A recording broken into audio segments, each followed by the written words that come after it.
Story Sirens, the podcast where we deep dive into myths and legends from around the world. I'm Sarah. And I'm Yenny. Now, listeners, we've got to ask, do you enjoy cozy, dark, and action-packed books with unforgettable characters? Well, we've got the author for you, and we're super excited to have her here with us today. Sarah and I are happy to have author Aly Hollis with us. Yay! Yay! Hi, guys. Thank you so much for letting me come hang out with you guys and talk about Celtic mythology. Yeah. I'm so excited to have you here with us. Thank you for joining us, for stopping by to chat with us, and for giving me the opportunity to narrate one of your amazing novels, Raven Rebel, which is available for paperback and audiobook formats. And Aly, would you care to further introduce yourself to our listeners? Mm-hmm. Yeah. So I've been writing for 2.5, 3 years now, and Raven Rebel is actually my 8th book. Wow. But it very much is my most well-written, serious book. I put a lot more into it. I actually spent about a year researching and planning the book before I started actually drafting it. So I put a lot into it, but there was a lot to research. And some of those things were very difficult to find information on, honestly. Yeah. It was tricky. Would you care telling us a bit about what specific avenues you were researching for this book? Because this book does relate to today's episodes of Celtic deities and everything. So would you care to elaborate for us a little bit? So honestly, my thought process was I was enjoying all of these Greek retellings at the time, a couple years ago. And I wanted to do something similar, but I didn't feel like that would be authentic to me. My mother's family is Irish, and I have always really liked some of that folklore. And I felt like, although there is a lot of stories that pull the vibe of it, and there's a lot of books that take pieces of it, I wasn't very familiar yet with many books that are retellings in the same way that so many books are retelling Greek mythology. And so that's what I wanted to do with Irish mythology, with Celtic mythology. I love that. That is, and you're right, is especially a couple years ago, it kind of felt like Greek mythology was just exploding, having this resurgence of popularity. So it is fun when you find a mythos from another region, another culture. So I'm so glad you got to do this research so that we could have this book. So for our listeners, Raven Rebel tells the story of two sisters raised as humans, only to learn that they are actually fae. Finding refuge in the Autumn Court, one sister searches for answers, while the other sister struggles to unlock her own abilities. So dive into the world of humans, fairies, and vampires, narrated by yours truly. I did listen to a few chapters, and let me just say, Sarah uses her hot guy voice, guys. I do use the hot guy voice. You There do. and in fact, there are a lot of hot guys to choose from in this book. There was one day where I just emailed Aly, who, again, Aly, thank you for your patience as I worked on your book. But I do know there was one day I emailed her going, if you give me one more hot guy to narrate, I'm going to scream. I think we've covered all the hot guys. They're just, I think we have. Yeah, we've covered all the hot guys. And I do love, because when I narrate audiobooks, I keep a voice sample of every character in case, you haven't heard from them in 15 chapters. So I can go back and listen and be like, okay, what are they?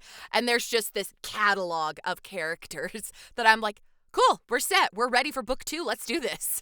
Love that. So not only do we cover vampires and fairies, but as we've already mentioned, there's a ton of inspiration from Celtic folklore that Aly uses. And while we have visited the Greek pantheon and the Egyptian pantheon and a little bit of the Norse pantheon, we haven't given the Celtic pantheon the attention that it rightly deserves. Aly, Sarah, and I will be covering quite a few Celtic gods and goddesses today. So sit back and try to relax while listening to the chaos. Organized chaos. But first, let's get some context. Yenny? Of course, girl. I already know that you'd be expecting it. Aly, do you want to help me with this part? Yeah. All right. Also, let's give a shout out to our Irish correspondent who had to deal with me asking how to pronounce almost every single character today that we're going through. If it makes you feel any better, he made fun of me every time I tried to pronounce a Gaelic phrase when we were over in Ireland, and You know, we can only do I so appreciate much. his patience. We can only do I appreciate his patience. Well, we know much about the Celtic gods partly thanks due to Julius Caesar's Commentari de Bello Gallico, or the Gaelic War. Gaul was an ancient region in Europe. So now that's mostly France, but also like a little bit of Belgium, Germany, and Italy. Yes, and with Celtic people living in an agricultural society divided into tribes. The Romans conquered Gaul, and with that came a lot of information about the Celtic people. Though many of the Celtic deities' names were renamed and or placed as one of the 5 Roman gods: Mercury, Apollo, Mars, Jupiter, and Minerva. Yet Gaul had hundreds of Celtic deities, and scholars believe many of the followers of each deity were local or tribal, not known by the whole region, but instead specific tribes. This makes things very difficult. Celtic people were polytheistic, meaning that they worshipped multiple gods.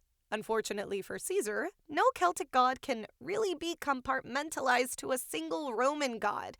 And that's because Celtic gods had many titles, responsibilities, and powers. And the frustrating thing is the Romans, although they recorded a lot of the Celtic mythology from the Gauls, they changed a lot of it because they were trying to fit it into their mold. Mm-hmm. Yeah, they were trying to compartmentalize and make like a one-to-one relationship between a Celtic god and a Roman god, and it just didn't fit neatly like that, did it? Yeah. Now, unfortunately, the Celts did not record any of their own stories. So unlike Greeks and Romans where they wrote books about their stories about what the gods did, we don't have any of that directly in Celtic mythology. Was this because they were an oral tradition, or Yes. So any a couple idea? things. Okay. They are. This is going to sound not great. So they are more of like a closed practice. They did not try to convert people to their religion. It was not open for outsiders to join. Additionally, they had a written language, but they didn't use it a lot. They used it primarily for like signage, gravestones, that kind of a thing. They did not write books with it, like, at all. Oh, okay. So we have all this information from the Romans about it, and then the next information we have is from Christian scholars, Christian scribes. Okay. And some of them were all about folklore, and we hope were pretty accurate with what they transcribed. However, a lot of them were trying to fit the Celtic mythology into their own belief system. And so we don't know how much was changed and who changed what, which worked out well for me as an author because it means I have a whole playground of different versions of things. Very true. Right. Very true. Okay. But it makes it very tricky to research and to study. Right. So to try to make it easier for everyone to understand, we have the ancient Gauls, right? And then we also have the more modern-ish Celtic mythology with Ireland, Scotland, Wales, England, and France. And the funny thing is, those people are not direct descendants. They were a different people group and tribe that adopted the culture and developed some of it independently. Okay. So you're going to see a lot of correlation and a lot of things where certain names are very, very similar across all of them, like Luke, for example. And then some of them where you're going to find figures that are in one and not any of the other.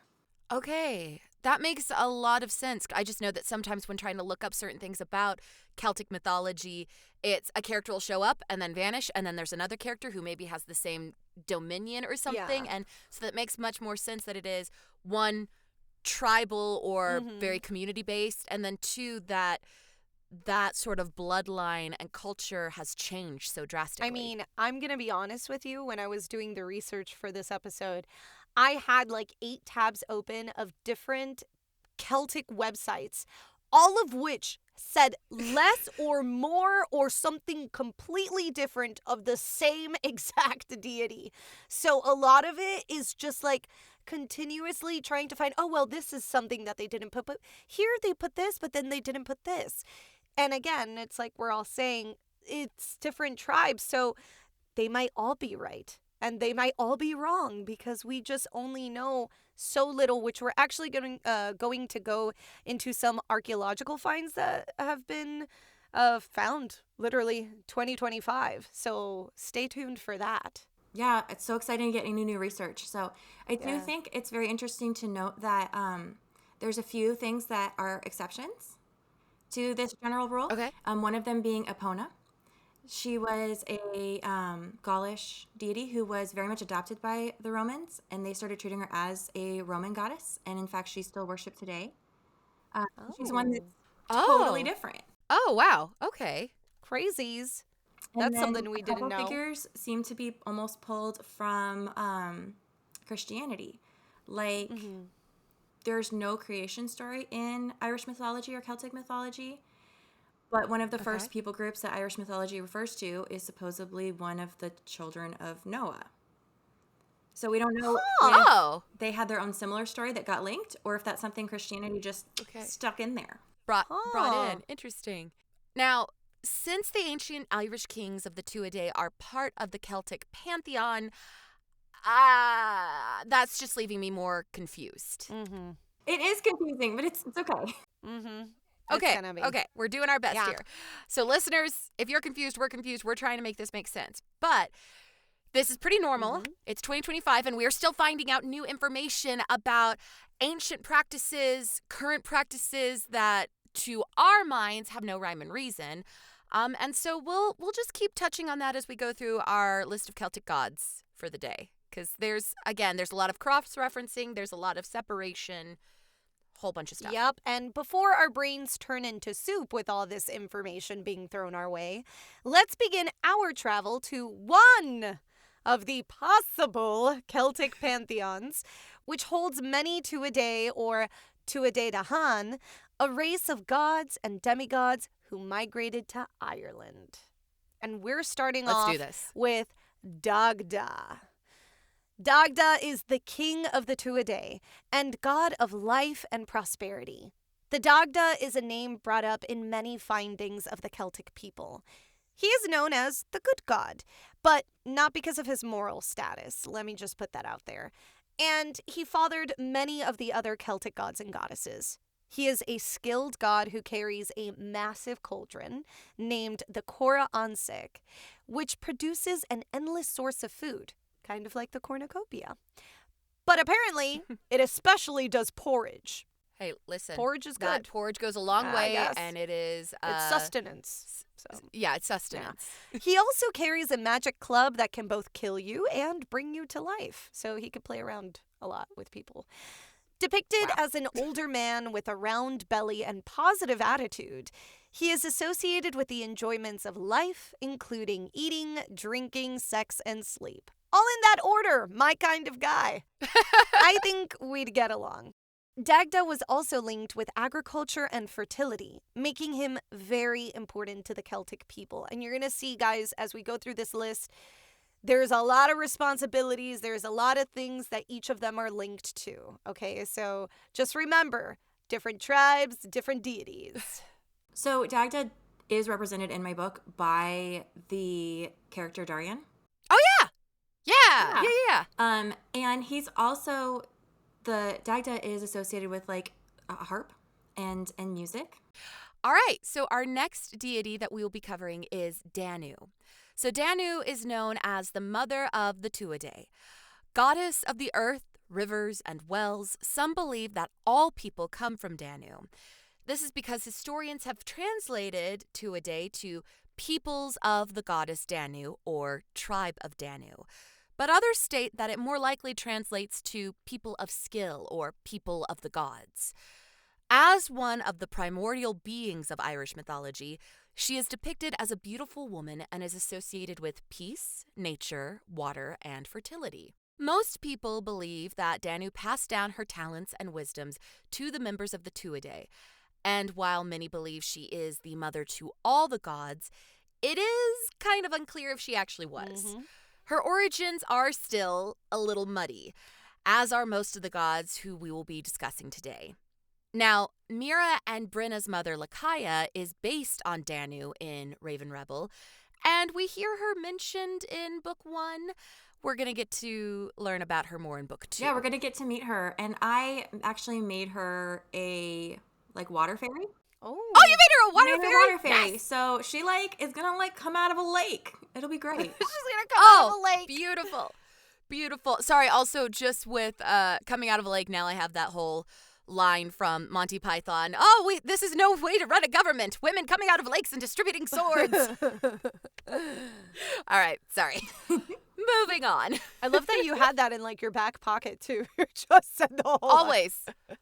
Always. It's the most quotable thing ever. Absolutely. It really is. Yeah. That and your mother was a hamster. So one of the most well-known and popular deities that shows up more consistently throughout all of the variations is actually Lu. Lu is this craftsman, but also a warrior. So he's shown with a spear. So he was very much this king and savior figure to the Celtic people. But the trick with him is he was half Tuatha and half Fomorian. So Fomorians are kind of this monster people that are linked with destruction and destroying nature and darkness. So he was both. But he was very loyal to the Tuatha side. So he's a hero, and he led them to a lot of victory in battle. And he actually was the one that went up against his grandfather, the Fomorian, Balor, who was a cyclops. Okay. Oh, great. Yeah, he was a really scary cyclops with laser vision type stuff going on. Yeah. I love it. So we really like Lu because he's the one that went up and finally took him out. But the Romans actually linked him with Mercury. So he is a lot of times equated with the sun, but we don't know if that's just because of Mercury or if it was actually how he originally was in Celtic mythology. right. Okay, if that predates his integration with Roman mythology. Yeah. So when I based a character off of Lu, it's the character of Luce, and he's the prince of the summer court. And so he has sunshine magic, but I very much linked it to plants and the land because all of Irish mythology is strongly linked to nature and the land, and most of their magical power type stuff is related to this landscape type powers. Right. Nice. I love that. And I did want to say, when I was talking to one of my girlfriends about some of the characters, again, not spoiling it for them because they wanted to read the book, I did say, oh yeah, we've got this one character and he's kind of insufferable, but he's really hot too. And he's just a little bit broody, but I love him, and he's beautiful, and he's blonde-headed. And one of them was going, no, if he's broody, he cannot be blonde. I was like, well, this one is. You can be a broody blonde. Sometimes you and I are blonde and we be broody. Exactly, but I think people have gotten so used to the archetype of hair. dark hair, Yeah. and Rhysand threw off everything for the romantasy genre, and now we're just reclaim the blondes, reclaim them. So I also wanted to add a little bit more about Lu. Lu has also another name, including Lamfada, which meant long arm, and that's most likely due to the skill with his magical and fiery spear, as Aly had mentioned. And also, Lu was super popular because he chose the good side. So that also made him a god of justice and nobility as well. Okay. Now, next on our list is someone that you guys have definitely heard us talk about, and that is the Morrigan. Goddess of war, death, and fate, and wife of Dagda. You have heard her, like I said, in this podcast. While appearing at times as a woman, beautiful or haggard, the Morrigan is a triple goddess and often depicted as a trio of sisters, Bav, Macha, and Naven. The Morrigan is able to foresee the future, specifically either one's victory or doom in war. A shape-shifting goddess, she usually takes the form of a crow or raven, and has other names such as Queen of Demons or Phantom Queen, which are total badass names. Oh, those are fantastic. Warriors both fear to see her or feel inspired when seeing her. Victory or death, right? Legend states that if you see a woman washing blood out of clothes in a river, you're gonna die. So, the character Mira, one of the sisters, is based on Morgan. So I won't say anything if Mira is a shapeshifter or not, because you have to read the book to find out. Yes. We have to read the book. But I really struggled with naming her because there is not a lot of names that are equivalent to the Morgan or Phantom Queen, because names like Morgana or whatever are totally different etymology. Yeah. So she got about 15,000 names during the course of drafting. But I did give her like shadow magic, but specifically it's kind of like nightmare magic. Oh, And I'm really excited in the second book because we're going to see her start to have visions, which I think are really important to the fate aspect of the Morgan. And I don't feel like it would be a good representation without that. I love Mira, especially since Mira is, of the two sisters, and this isn't spoilers, you learn this in the first chapter of the book, but Mira is the more introverted. She is the one who wants to be out in nature. She is the one who's a little bit more cautious, a little bit more serious, but also the one who has social anxiety, and that is very relatable. It's okay. Yeah, she has a couple panic attacks during the book, so sorry about that.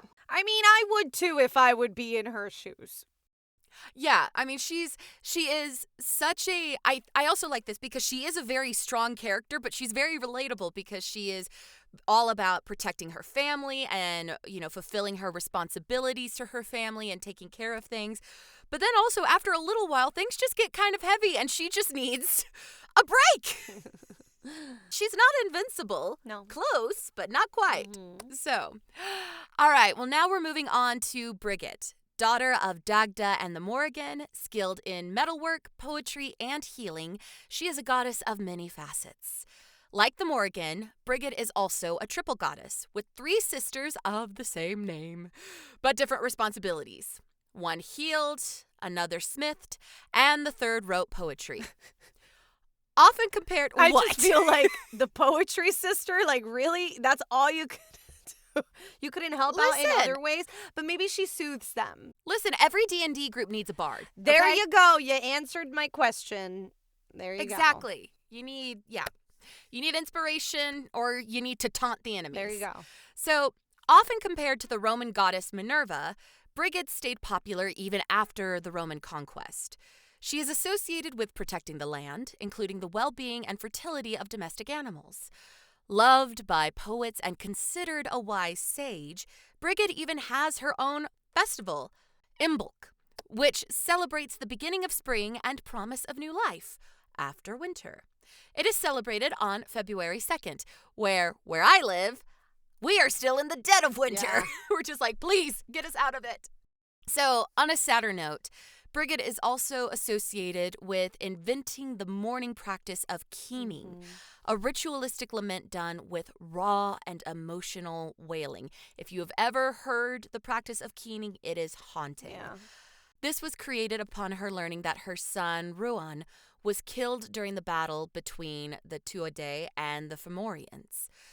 Brigid is also the wife of Bress, who you'll learn about soon enough. And Brigid in Raven Rebel is the counterpart to Brenna.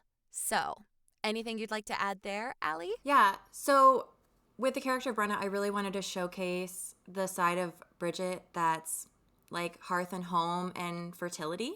Okay. And like you mentioned, her goddess is the wife of Bress. So if you really wanted to figure spoilers out for the series, you could start digging into the story of those two. Right. If you like spoilers like I do, you could figure out quite a bit by really reading up on those two because they had some major drama. Okay. Man, it's the Real Housewives of Celtic mythology. I would love that show. Yeah. The amount of like kidnappings and affairs that happened in Celtic mythology, I felt like it was a lot. It felt like a lot. Oh, I believe it. I absolutely believe it. So let's move on to our next deity. So next one's my favorite, Cernunnos. So Cernunnos is an Irish deity, but he's the one with the antlers. right? Yes. And when you see that figure with the antlers, a lot of times it's actually referring to the original, like, Gaulish. But the name Cernunnos is the Irish version. So he is Okay. the lord of the wild things. So, like, nature and fertility with, like, animals and stuff and prosperity. So he's got his either ram or stag antlers. I went with stag because I think they look cooler. They look so Yeah. cool. And sometimes he's shown with, like, having, like, hooves or, like, goat legs, which I did not use. Okay, kind of like a Pan character. I thought when I was researching about him, I'm like, this is Pan from Greek myth. But again, right, fitting the mold, right? So we don't want to. Yeah. We don't want to well, blend and his dominion's too much. totally different Yeah, too. yeah. So Yeah. So a lot of times when you see pictures of him, he's holding this, like, metal neck ring called a torque.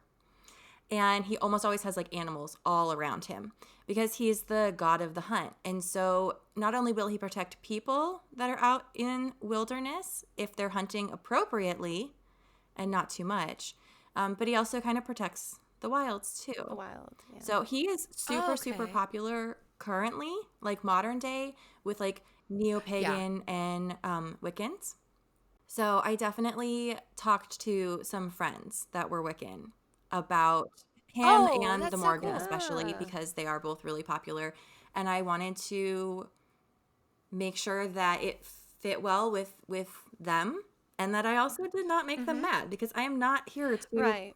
make anybody upset, especially witches. Well, and it's an interpretation, or it's not a reinvention, but it's an interpretation while still maintaining the respect for the source material, Right. of course. Yeah. So for Cernunnos, he's obviously Cern, the Autumn Lord, with the I love antlers.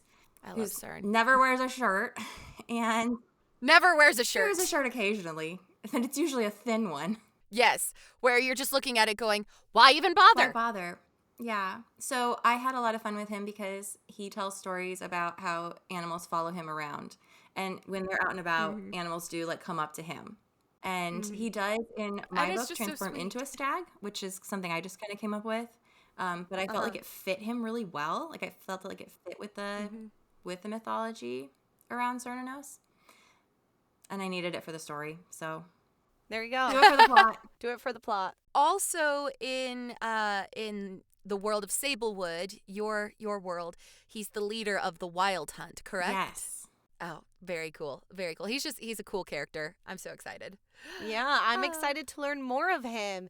Up next on our list, we have Nuada, former king of the Tuatha, god of the sea, the sun, hunting, and healing. Very busy person. We say former because during a battle with the Fomorians, Nuada loses his arm and had it replaced with a prosthetic, which was really cool prosthetic. But he's now maimed, and no maimed person could be king. So his new hand gave him the name Nuada of the Silver Hand and also former king of the Tuatha.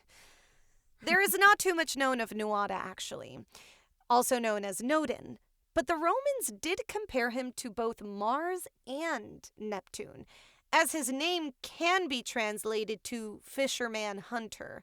Again, we say can be translated. A lot of this is an estimate and evaluation that, scholars have because, as Aly had mentioned earlier in the episode, the Celts did not, and the Gauls did not write anything down except signage. So they would be able to tell you where the bathroom is, and that was about it.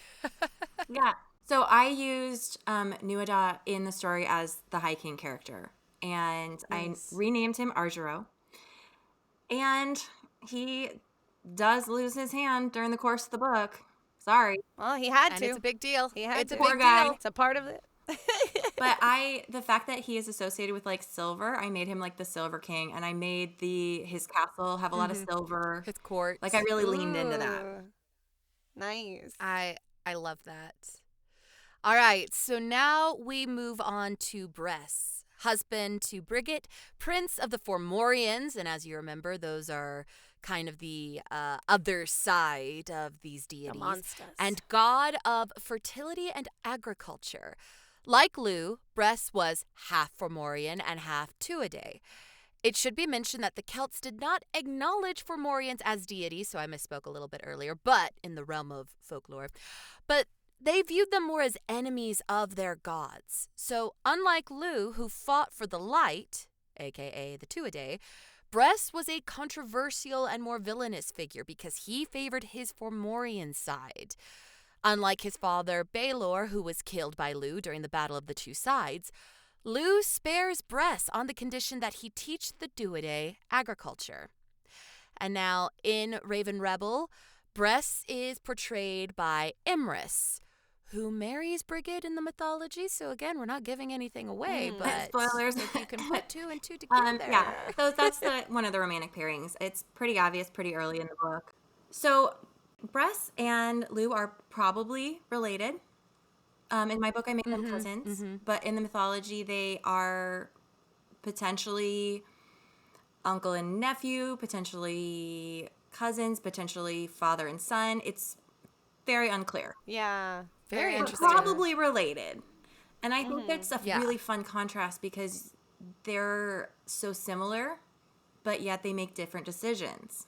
Okay. I mean, and they are in Raven Rebel, you can already feel a sort of underlying tension between the two, but it's also one of those that there's sort of an underlying tension between all of the heads of power in the book. Very, very, who's on our side, who's our ally, Right. who do we need to protect against? It's great. I love it. Yeah, I love it. for my story, I had to make Lu and Cernunnos rivals. I needed it for the plot. It's just part of it. But then I had a really fun time comparing with how I wrote that rivalry with the one between Bress and Lu, which is much more serious. And even there is a line that's where Lu is even like, well, I just don't like Cernunnos. I just don't like, you know what I mean? Yeah. It's shallow. It's shallow versus his issues with Bress Yes. are like deep moral, ethical, political type things. Yeah, with Luce and Cern, it's more of a, I wouldn't choose this person to be my friend, but we have to kind of be in the same circle sometimes. Whereas between Luce and Imris, it's more of a, I do not like him to his core, which is just wonderful, right? All right, and speaking of other characters who could be an issue. Probably an issue. Yeah, so there's Queen Maeve. And Queen Maeve is fun because it's actually two different characters, right? It's two different figures. But so often people just kind of merge them together. So I found a lot of sources that did that. When they're explaining them, they just kind of take half from one and half of the other. But then as I dug deeper, I realized, oh no, these are two entirely separate people. So there is the Tuatha Queen Maeve, and then there's a human Queen Maeve. And I did see a couple places where people said that the human Queen Maeve was a successor or a descendant of the Tuatha Queen Maeve. So maybe, not sure. So our Tuatha Queen Maeve was like essentially the High Queen who ruled at Tara. Tara is the magical hill where the High King of the Tuatha rules. And she supposedly was married or lovers with several of their kings in a row. So she just kind of held on to her power, questionably. But she was supposed to be this really beautiful, really good figure who, I think she's like fertility and a bunch of stuff like that. So she was good, theoretically. But the Queen Maeve was not so much. It depends on who you talk to. Because if you start looking at the mythology of the humans, you've got essentially there was 5 groups, clans, tribes. One of them was Connacht, and one of them was Ulster. And Queen Maeve ruled Connacht. And she was married to a bunch of different kings of Connacht. So again, really, really similar. But her husband's had a way of dying. So Yeah. Weird. And she had a major conflict with Ulster, and it started in the mythology. I did not use this for the book, but in the mythology, the king of Ulster, when she was younger, wanted to marry her because she was so beautiful. And she was like, no, I don't think so. I'm very nice, and you're very not nice. That's essentially what she said. Oh. And so then Ulster had a Okay. grudge against her. So those two groups tend to have a lot of conflicts. So, but she had several kids. She had several sons, and because a druid told her that one of her sons named Maine would be the one that killed the king of Ulster, she just decided to name all of her sons Maine. So I love that for her. Oh just my so gosh. they could take out her Oh my like gosh. enemy king who she had beef with. It's going to be one of you. It's Yeah, going to be one of you. listen, they're probably just like Bridget, where it's like they're all doing something different, but they have the same name. Same thing. He goes, Maine over there, the one that does the smithing, come here. Yeah. And that's it. Why not? Yeah. Oh, my lands. Yeah. So Yeah. she's represented in my book by Queen Malaysia, who is definitely a bad person in the book. So I do feel a little guilty because she can be a sympathetic character in the mythology, but I needed a human villain. Sorry. Do it for the right. plot. And in the Ulster cycle, which is a whole bunch of myths of Irish mythology, she is very much against Cuchulainn, who is the most famous like human warrior in the mythology, and they butt heads a bunch of times. And because he is one of the central figures in the humans in the mythology, I needed to use him in my story. So he's one of the side characters who will become more of a main character in book 2. So that also kind of forced me to make her a villain. Sorry. But, that does kind of tie in well with the fact of none of these characters in this Celtic mythology neatly fit into a particular mold. And so I think while this might not be the truest interpretation of Queen Maeve, it's definitely an interesting one because it's still this is a sort of fluid, ever-changing kind of character who, depending, are you Connacht or Ulster, could be a villain or a hero. Yeah, so you can say that when I was writing, I just took the Ulster perspective. Yeah. Yeah. But I think it's worth acknowledging that to the other side, like she was lovely. Yeah, and a warrior there you queen go. who rode horses and Which is so cool. took care of business. Nice, nice. Now, that is it for our list, but you may be wondering why we only have a select amount of information about the 9 Celtic deities we've discussed today. And that is mainly because, like we said, we're still finding out stuff about them in 2025. Which is, again, amazing. Yeah. I love that. Discoveries regarding the Celtic Pantheon are still being found today thanks to advances in archaeological methods and re-examination of historical texts. Just recently, July of this year, 2025, archaeologists discovered a Celtic settlement near Hradec Králové in Czech Republic. Over 13,000 artifacts were found, ranging from ancient coins to evidence of pottery and glass. This discovery may possibly be an ancient area of commerce.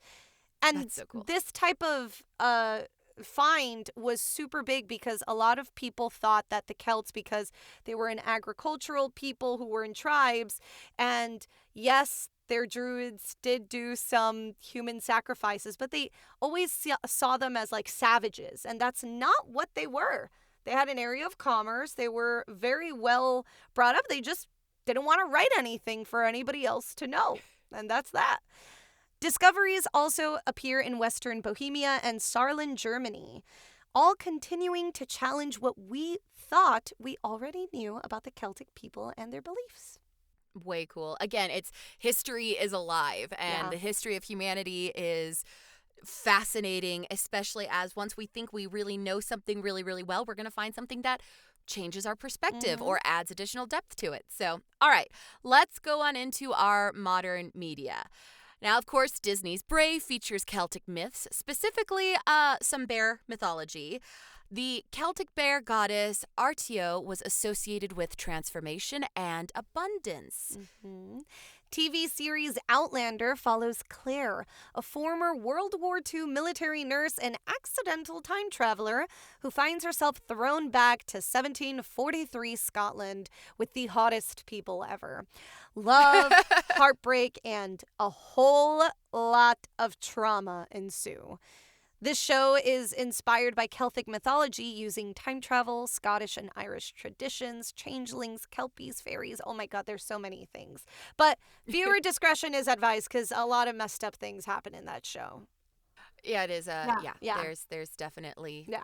Be wise about what you watch. Yeah. Oh boy, yeah, that show broke me a little bit. It's actually based on the book series. Yep. Yeah. It is. Yeah. Yeah. So there's the video game Elden Ring, which has a ton of elements from Celtic mythology. Like they have demigods, which are really similar to Tuatha. And then they have this character, Queen Marika, who is really similar to Danu. Of course, J.R.R. Tolkien's The Lord of the Rings and the Silmarillion seem to be heavily inspired by Celtic mythology, though Tolkien never expressly said so, but I mean, come on. Yeah. Come on. We can read between the lines. Yeah.